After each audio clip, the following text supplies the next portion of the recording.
Why does Cardano get that Well, scrutiny? because we have no VC backing. All these other guys are VC coins. A large part of the distribution went to a small group of holders who also transitively own the media in crypto media. So you always look at who makes money and who doesn't make money. There was a very fair distribution in Japan with Cardano, and it didn't launch like any of these other things. It had a very pure launch. So nobody really got rich in Silicon Valley. There was very little, actually no American participation, no European participation. So all the European VCs, all the American VCs, they missed it. And then a lot of these guys were listening to the Ethereum maxis.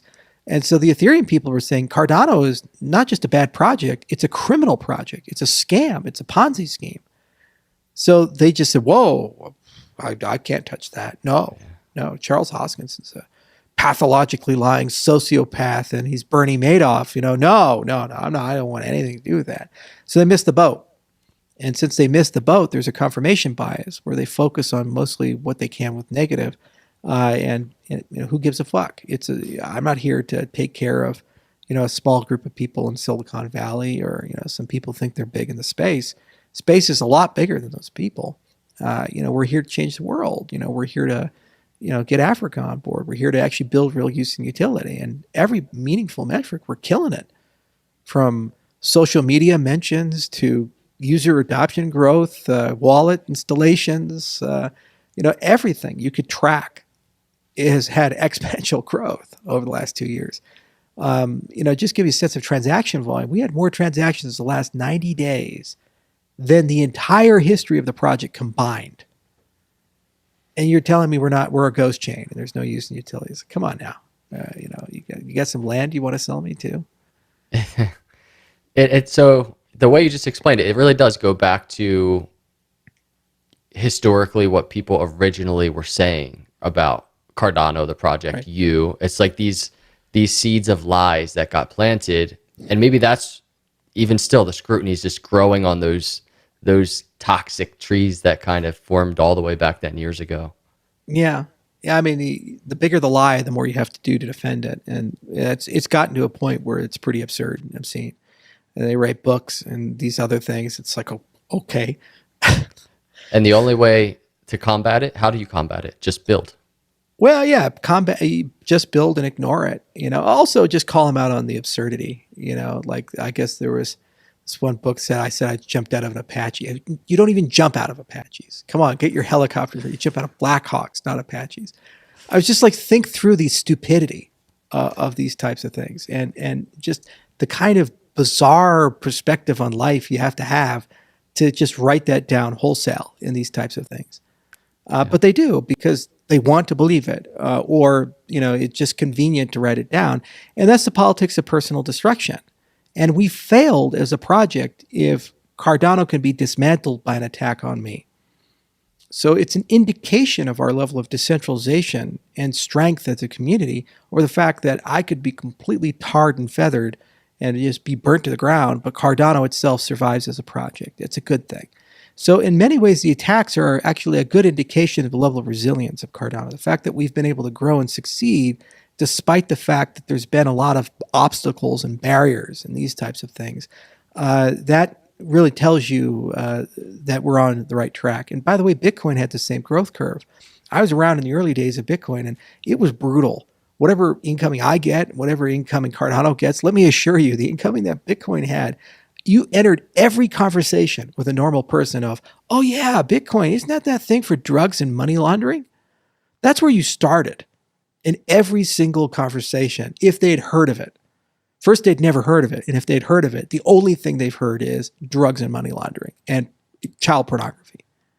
Silk Road. That was their frame of reference for Bitcoin.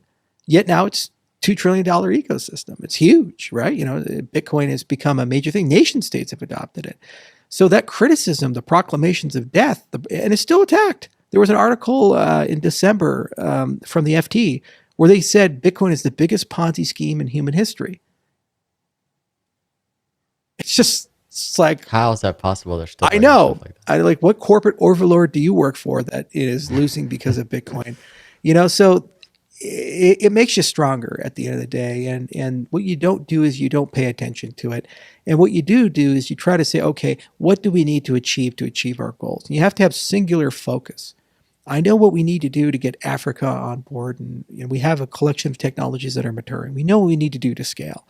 We know what we need to do to have a great light client experience. We know what we need to do to build a great governance system. We know what we need to do to build a great open source project. We know what we need to do to make a great developer experience and so forth. So just do it. Get it done. Don't talk about it. Do it.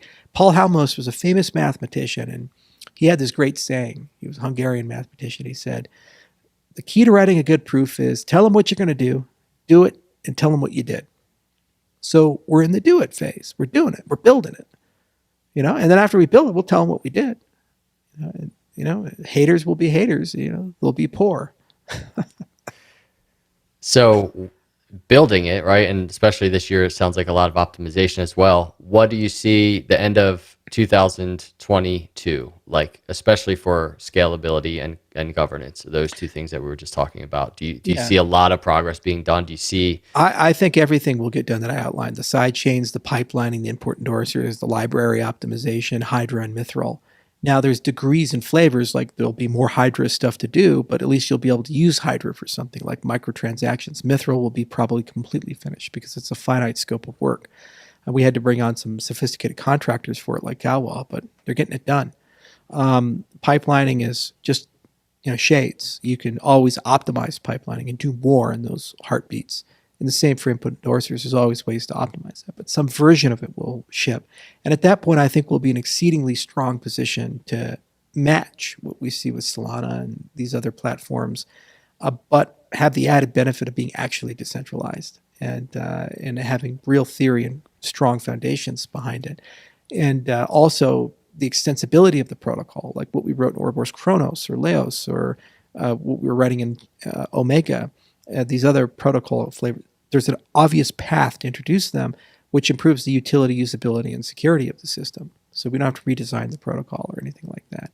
So you don't give up a lot, we get a lot, and we know how to do it. And I would be personally exceedingly disappointed if there were delays in that, because I don't think there should be, and there's no reason for there to be, because we understand the work. The code base is in a very good state. For the most part, technical debt is pretty low. There's great product management. There's good project management, good program management. QA teams know what to do. We have a good release cycle with February, June, and October, and we have a great test net that's running, and it's everything seems to be coming together quite well there. For governance, that's a little harder because I can't compel somebody. I can't pull you out of your seat and say, go vote. I can tell you to do it. I can have it come on a podcast like this and say, like, you should do that. We must. I can do my best Kennedy impersonation and say, that was pretty good, because it's hard. I can do that, but I can't force you to do it. I don't have the voting mandate or something like that. So